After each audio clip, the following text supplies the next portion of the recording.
आप सब बढ़िया होंगे। कल का जो हमने टॉपिक किया था आई गेस आपको सबको क्लियर होगा। हमने लास्ट क्लास के अंदर क्या किया था, मैंने आपको कॉस्ट फंक्शन के बारे में बात करनी सिखाई थी। एंड कॉस्ट फंक्शन के अंदर हमने मेन टर्म सीखी थी मार्जिनल कॉस्ट निकालना एंड एवरेज कॉस्ट निकालना।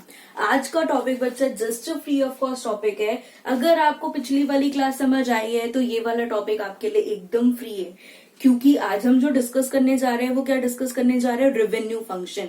अगर आपको कॉस्ट फंक्शन समझ आया है तो रेवेन्यू फंक्शन आपके लिए बिल्कुल क्लियर है, कोई भी इसमें दिक्कत तकलीफ नहीं होने वाली है।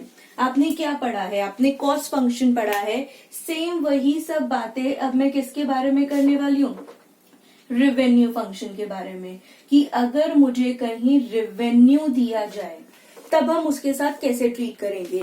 लेकिन हम रेवेन्यू में भी सबसे पहले पढ़ेंगे बच्चा। देखिए, जब भी कॉस्ट फंक्शन की बात थी तो कॉस्ट के अंदर हमने पढ़ा था वेरिएबल कॉस्ट प्लस में फिक्स कॉस्ट होता है, दो तरह की कॉस्ट होती है। लेकिन रेवेन्यू में तो ऐसा कुछ नहीं होता, variable cost and fix cost kind of. तो रेवेन्यू फंक्शन में हम क्या करते हैं, रेवेन्यू फंक्शन के अंदर या तो मुझे डायरेक्टली रेवेन्यू दिया जाता है या फिर रेवेन्यू निकालने का दूसरा तरीका क्या होता है, प्राइस इनटू क्वांटिटी।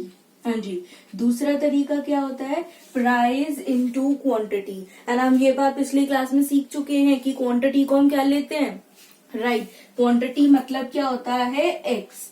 सो मैं आपको ये बताना चाह रही हूँ कि रेवेन्यू फंक्शन निकालने का तरीका होता है प्राइस इनटू क्वांटिटी। कहने का मतलब है या तो आपके क्वेश्चन में रेवेन्यू फंक्शन आपको खुद ब खुद दिया जाएगा या फिर आपको बोलेंगे कि प्राइस फंक्शन ये है, अब आपको जो भी टर्मिनोलॉजीज हैं वो निकालनी है। यानी कि या तो आपको रेवेन्यू फंक्शन डायरेक्टली दिया जाएगा या फिर आपको प्राइस फंक्शन दिया जाएगा। प्राइस फंक्शन से रेवेन्यू कैसे निकालते हैं, प्राइस इनटू क्वांटिटी करके। क्लियर है, इसमें कोई दिक्कत मेरे ख्याल से नहीं होनी चाहिए। सेम हम वही बात करने जा रहे हैं अब। अच्छा, what about average cost, sorry average revenue. हाँ चलो यही बताओ भाई, एवरेज कॉस्ट क्या होता है, हमने पिछली क्लास में किया है बच्चा। व्हाट अबाउट एवरेज कॉस्ट, किसी भी टर्म का एवरेज निकालना होता है तो हम उसके टोटल को डिवाइडेड बाय क्या कर देते हैं, एक्स। हमने सीखा था कि किसी भी टर्म का मुझे मतलब एवरेज निकालना हो तो हम उस टर्म को डिवाइडेड बाय क्या कर देते हैं, एक्स कर देते हैं फॉर द एवरेज कॉस्ट या एवरेज रेवेन्यू। सेम किसी भी टर्म का एवरेज निकालना है तो हमें उसे क्या करना है, राइट, डिवाइडेड बाय एक्स कर देना है। क्लियर है। अब फॉर द सेम थिंग, अगर मुझे मार्जिनल रेवेन्यू निकालना है, मैं बिल्कुल वही कह रही हूँ baby, it's a free of cost thing. अगर आपको कॉस्ट समझ आया है तो रेवेन्यू आपके लिए बिल्कुल फ्री है, बिल्कुल फ्री एक्चुअली में। कि वो क्या बोल रहे हैं कि अगर मुझे एवरेज निकालना है तो एवरेज निकालने का तरीका क्या होता है, उसके टोटल को डिवाइडेड बाय एक्स कर देते हैं। एंड मार्जिनल निकालने का तरीका क्या होता है, राइट, उसके टोटल का क्या कर देते हैं, डेरिवेटिव। जो बात हमने कॉस्ट फंक्शन के बारे में करी, सेम वही सारी बात मैं रेवेन्यू फंक्शन के बारे में कर रही हूँ कि रेवेन्यू में एवरेज निकालना हो तो हम डिवाइडेड बाय एक्स कर देते हैं, मार्जिनल निकालना हो तो हम उसका क्या कर देते हैं, डेरिवेटिव। क्लियर है। अब सेम इसके भी हम कुछ क्वेश्चंस जो है वो ट्राई करते हैं कि कैसे करेंगे। क्लियर है। हाँ जी, अब हम क्वेश्चन स्टार्ट करने जा रहे हैं। क्वेश्चन क्या है, the total revenue receive from the sales of X unit of a product is given by TR. मुझे गिवन है, मुझे बोल रहे हैं एआर निकालो, एमआर निकालो, मार्जिनल रेवेन्यू एक्स यूनिट 5 निकालो and actual cost of 6 unit निकालो। मेरे ख्याल से इसमें किसी को कोई भी दिक्कत नहीं होनी चाहिए। ये सारी की सारी बातें आप ऑलरेडी कर चुके हैं। कॉस्ट में तो ये भी आपका सेम ही है। हाँ जी, मुझे निकालना है, टीआर दे रखा है, एआर निकालना है, तो क्या तरीका होता है, right, TR divided by X. So your final answer is 20 minus X by 2। इतने स्टेप्स तो मेरे ख्याल से अब मैं खा चुकती हूँ। अगर आपको पिछली क्लास क्लियर हो तो इतना तो मेरे ख्याल से कोई इश्यूज नहीं होंगे।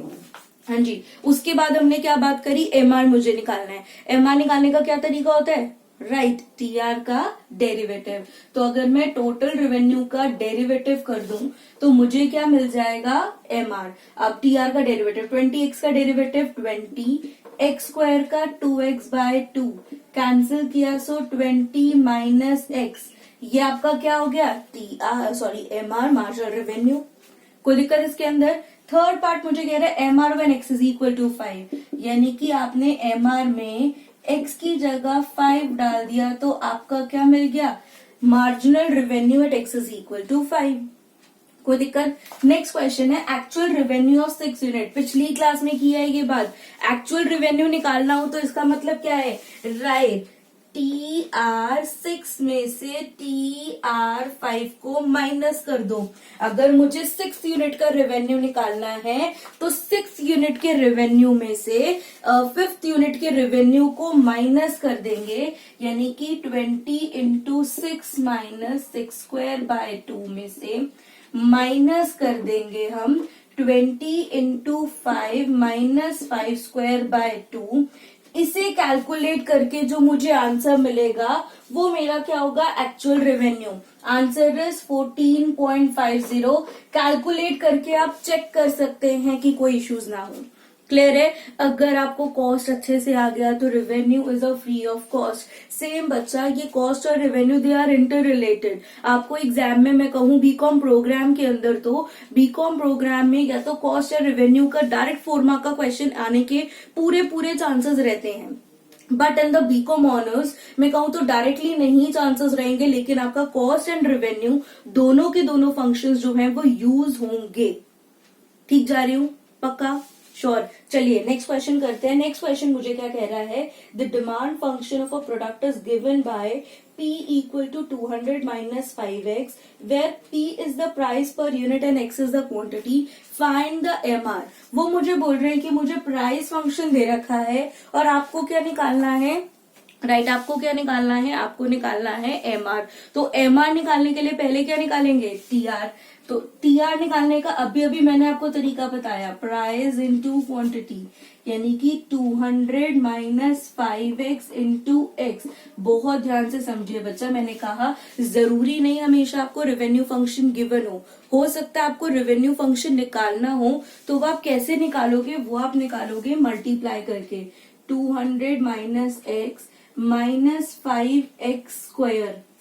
अब ये आपका क्या आ गया, टोटल रेवेन्यू। टोटल रेवेन्यू आ गया तो मार्जिनल रेवेन्यू कैसे निकलेगा, राइट, TR का डेरिवेटिव कर देंगे तो क्या मिल जाएगा, MR। क्या होगा डेरिवेटिव, 200 माइनस 10x। कोई दिक्कत, 200 माइनस 10x, ये आपका क्या हो जाएगा, मार्जिनल रेवेन्यू। पक्का पक्का क्लियर है कि हम क्या कर रहे हैं। देखिए बच्चा, अभी तक मैंने क्या बात करी है, मैंने रेवेन्यू फंक्शन के बारे में बात करी है, और रेवेन्यू फंक्शन एकदम फ्री हो जाता है जैसा मेरा कॉस्ट है। बस क्या है, प्राइस इनटू क्वांटिटी करके अगर रेवेन्यू नहीं दे रखा तो निकालना पड़ेगा, एंड आफ्टर दैट तो बाकी की सब सेम है। कि एवरेज रेवेन्यू निकालना हो तो हम क्या करते हैं, राइट, एवरेज रेवेन्यू निकालना हो तो हम उसका क्या करते हैं, divided by x, and marginal revenue निकालना हो तो हम उसका क्या करते हैं, डेरिवेटिव। क्लियर है। अब इसी से रिलेटेड भी मैं आपको सजेस्ट करूंगी, आप 2 to 4 क्वेश्चंस जो हैं वो एक्स्ट्रा में कर लीजिए। ये सारे क्वेश्चन आपको वीडियो के एंड में मिल जाएंगे। ये सारे के सारे क्वेश्चंस आप प्रैक्टिस कर लीजिए, एंड आपका रेवेन्यू फंक्शन क्लियर है। क्लियर है। अभी तक हमने बच्चा क्या बात करी है, अभी तक की क्लास में हम डिफरेंशिएशन तक में जो पूरा का पूरा डिस्कस कर चुके हैं। हमने डिफरेंशिएशन में डिस्कस किया है डिफरेंशिएशन का basic, maxima, minima, cost function and right now is a revenue function. अब मैं बात करने जा रही हूँ, क्या बात करने जा रही हूँ, marginal propensity to consume. Ma'am आप तो पूरी इको में चले गए, क्या करे बच्चा, पूरी इको ही यहाँ पर इन्वॉल्व है। तो अब हम बात करने जा रहे हैं क्या, consumption is equal to savings, consumption plus savings is equal to investment. हमारा इनकम, हमारा जो रिलेशन होता है वो क्या होता है, income is equal to consumption plus savings. यही हमारी एक इक्वेशन होती है, ये हमारी टर्मोलॉजीज होती हैं। अब आप ऑलरेडी टर्म कर चुके हैं, आपने वर्ड सुना होगा, that is marginal propensity to consume.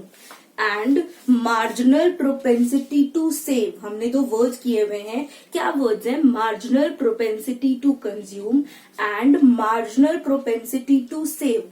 अब ये बात बहुत अच्छे से आपको मालूम होनी चाहिए भाई, मार्जिनल मतलब कैसे निकालते हैं? किसी का भी मार्जिनल मतलब राइट उसका डेरिवेटिव। किसी भी टर्म का मुझे मार्जिनल निकालना है तो मुझे उसका डेरिवेटिव कर देना है। तो मार्जिनल प्रोपेंसिटी टू कंज्यूम यानी कि कंजम्पशन फंक्शन का मार्जिनल, यानी कि कंजम्पशन फंक्शन का डेरिवेटिव। बिल्कुल ठीक है। क्या कहना चाह रहे हैं?